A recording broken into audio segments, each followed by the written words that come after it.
اسما بنت عزیز رضی اللہ تعالیٰ عنہ جو ہے وہ روایت فرماتی ہیں حدیث. کہتی ہیں ایک دفعہ موجود تھے تو نبی کریم صلی اللہ علیہ وسلم نے کھانا پیش کیا.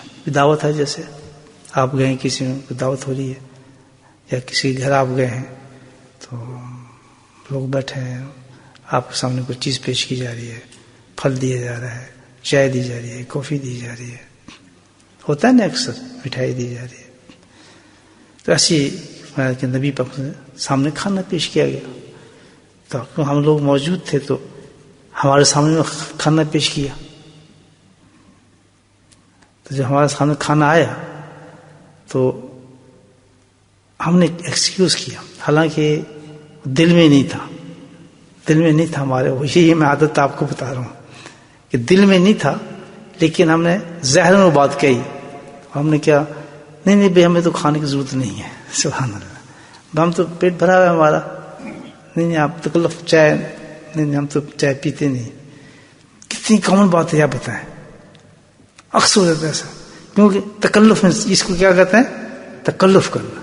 وہ بھی کھانا کھا رہے ہیں، نہیں صاحب کھائیں ہمیں تو بھوک نہیں ہے.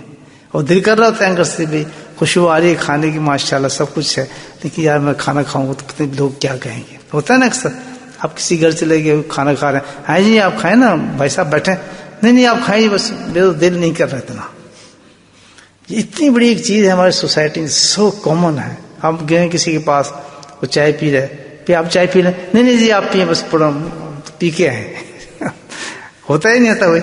یہ کتنی کامن چیز ہے. اور آپ یہ دیکھیں گے جب ہم نے جب نبی کی بات کی کہ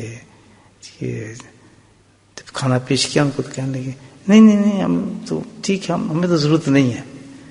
تو اس پہ دیکھیں اب نبی پاک نے کیا اتنی بڑی تعلیم دی اور تربیت دی ہمیں. فرمایا اچھا لیکن یہ خیال رکھو کہ جھوٹ کو اور بھوک کو ساتھ مت ملاؤ. سبحان اللہ. پکڑے گئے، کہتے اکثر تم کھانا چاہتے ہو، تم بھوک ہے، لیکن تم جھوٹ بول رہے ہو. اور جھوٹ جو ہے اتنا بڑا گناہ ہے، آپ خود سوچیں، گناہ کبیرہ ہے. اور جھوٹ بولنا تو آپ کو پتا ہے کس قدر گناہ ہے کہ جب آدمی کوئی جھوٹ بولتا ہے تو میلوں دور چلے جاتے ہیں فرشتے. اتنی سخت بدبو ہے جھوٹ کی، اتنی سخت بدبو ہے کہ کوئی فرشتہ ہمارے قریب ہی نہیں رہ سکتا.